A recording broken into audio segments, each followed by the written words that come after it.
Donc me revoilà avec la partie 2 de ce tuto consacré à l'embossage. Donc dans la partie 1, on a vu comment, enfin les premières bases pour faire un embossage en travaillant sur l'envers du papier. Maintenant, je voulais vous montrer comment interviennent les repères d'impression pour pouvoir faire coïncider donc un motif embossé avec donc une impression et une découpe, en sachant que la difficulté est que les repères d'impression sont imprimés au recto, alors que le travail d'embossage va se faire au verso. Et donc forcément, quand on retourne la feuille, les repères d'impression ne sont plus visibles. Donc Silhouette a prévu le coup, et maintenant je vais vous montrer comment faire avec le logiciel. Donc on va activer les repères d'impression, donc ceux de type 1. Donc on va un peu agrémenter notre motif. Donc je disais qu'on va lui ajouter donc une impression. Donc par exemple je vais sélectionner voilà, mes lettres. Je vais mater mes lettres. Voilà, donc je choisis un contour, je vais mettre un peu plus large. Voilà, je vais affecter une couleur marron. Et puis surtout une épaisseur à mon matage pour que ça puisse se voir à l'impression. Je rappelle une ligne d'épaisseur 0 risque pas d'être imprimée. Voilà. Je vais ajouter aussi une découpe, donc on va dire qu'on va créer un médaillon comme ça. Bon, le projet en lui-même présente pas trop d'intérêt, c'est juste voilà, enfin si ce n'est de vous présenter un peu les manipulations. Donc voilà, donc je vais vérifier la couleur. C'est noir, c'est bien. Hop, pour pouvoir bien distinguer les différents tracés. Donc voilà notre projet, donc un médaillon, enfin voilà, qui va être découpé, qui va comporter une impression, voilà, notre matage en brun et donc nos lettres toujours embossées au milieu. Donc voilà, donc je vais tout de suite, alors ça, on verra après, on va le mettre à la fin, la découpe. Bon, pour l'instant, je ne vais pas tout de suite. Alors ça sera du canson, voilà, une découpe dans du canson. Donc oui, j'utilise du canson de 224, donc c'est relativement épais hein, pour l'embossage. Voilà, ça de toute façon ça sera imprimé, donc il n'y a pas besoin de définir spécialement le matériau, ça on n'aura rien à y faire. Et toujours voilà nos tracés d'embossage et de scoring. Donc voilà comment ça se passe. Dans un premier temps, on va utiliser ce menu là, imprimer et estamper. Donc dans un premier temps, on va commencer par imprimer notre feuille avec donc avec les repères d'impression ici. Donc voilà, on a imprimé notre papier. Donc maintenant, on prend le tapis de découpe et on va commencer par placer notre papier sur le tapis de découpe. Alors vous avez vu, il est un peu fatigué mon tapis, donc il adhère peut-être pas parfaitement, donc pour plus de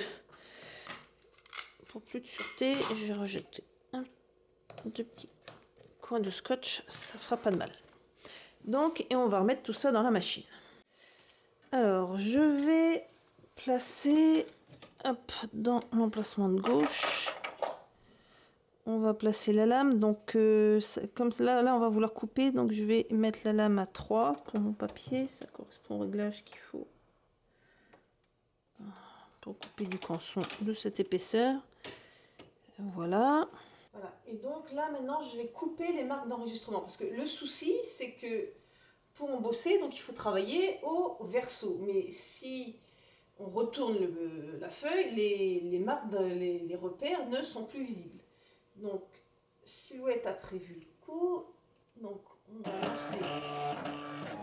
Voilà, donc la machine cherche les repères.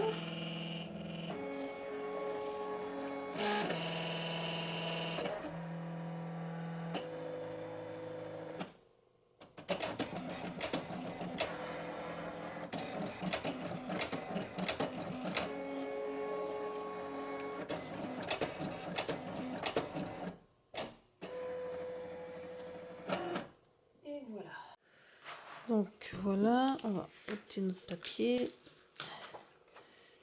Voilà, donc vous voyez. Alors je trouve pas ça voilà, très très précis, hein, mais bon, c'est suffisant. Donc voilà, nos repères ont été. Je vais enlever le scotch. Hop. Nos repères ont été découpés. Alors, l'objectif d'ôter les repères. Maintenant, on va passer. Vous allez comprendre pourquoi. Donc maintenant, on va passer à l'embossage de notre motif. Je remets le tapis d'embossage. Et donc, on va retourner le papier sur l'envers. Donc voilà, donc pour les repères, maintenant, on va utiliser ces petits carrés qu'on va glisser sous les repères en pochoir qui ont été voilà, découpés. Ici, ici, et le dernier repère. Voilà. Hop, ici. Alors, l'embêtant, c'est que je trouve, c'est avec les coins voilà, en plastique, du coup, le papier n'adhère plus aux endroits où il y a où se trouvent les carrés. Donc, je renforce encore une fois avec un peu de scotch. Donc, je peux parce que moi, j'ai mis un plastique, un cadre, donc mon fameux cadre en plastique tout autour de mon tapis, qui me permet de bien positionner mon papier vraiment bien droit. Et en même temps, voilà, de pouvoir scotcher dessus sans me préoccuper de risquer d'abîmer mon tapis d'embossage. Donc voilà, c'est placé dans la machine. Donc je vais régler la lame à 1. Voilà, il ne s'agit pas d'oublier. Donc ma pointe large est toujours là. La pose servira à échanger les outils. Et je vais lancer donc l'estampage. Voilà. Donc la machine cherche les repères. Retrouver.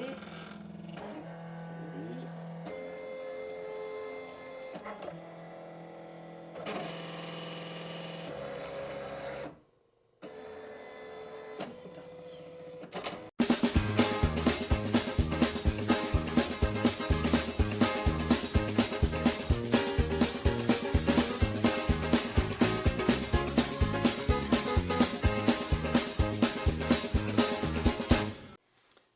Donc la pose, hop, je peux changer les outils. Et ici, je vais reprendre.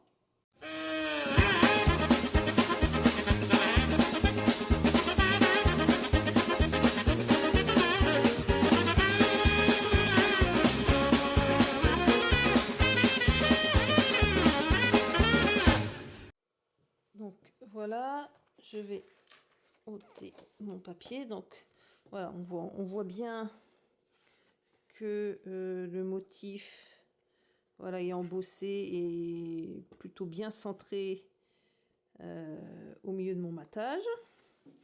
Donc pour les découpes, on va changer de tapis. Voilà, j'enlève le tapis d'embossage, je vais récupérer les petits coins.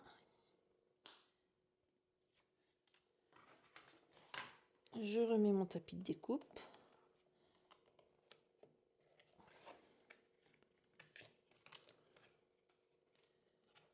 Voilà. Hop. Il n'est pas très propre. Hein. Il arrive en fin de vie, mon tapis. Donc j'enlève les scotch. Donc de nouveau, je place mon papier sur mon tapis. Alors cette fois, de nouveau, la face, l'endroit face à nous. Alors, il faut bien sûr, comme il n'y a plus de repères, il va falloir placer les coins. Voilà. Alors, en premier, donc je vais mettre un scotch parce que, ben, pareil, ça n'adhère plus. à ces endroits-là. Je vais en mettre un petit ici. Voilà. Et voilà. Et je vais mettre un dernier scotch dans ce coin pour être sûr que ça ne bouge pas. Donc voilà, notre plateau est prêt. Donc maintenant pour la découpe. Alors j'insère mon plateau. Voilà.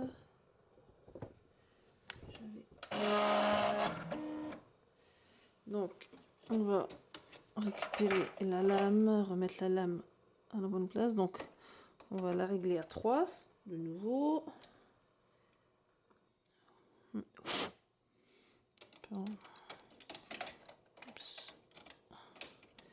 Voilà, on serre.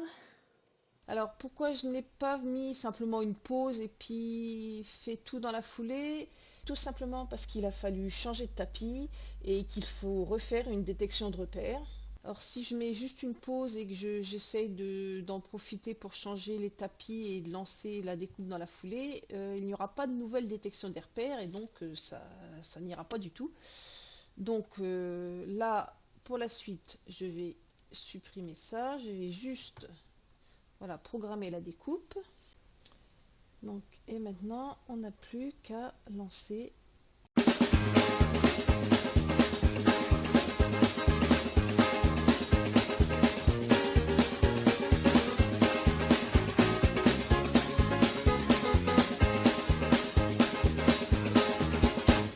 Et voilà. On va montrer le résultat tout de suite. Voilà.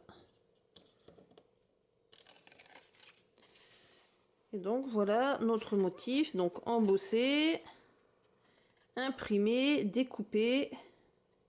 Ce tuto sur l'embossage est maintenant terminé. J'espère qu'il vous sera utile pour débuter. Je prévois d'en faire un autre sur le même sujet, mais cette fois avec quelques astuces pour améliorer l'embossage, pour avoir un embossage peut-être un peu plus marqué et un peu plus précis. Donc d'ici là, entraînez-vous et amusez-vous bien avec votre machine. À bientôt!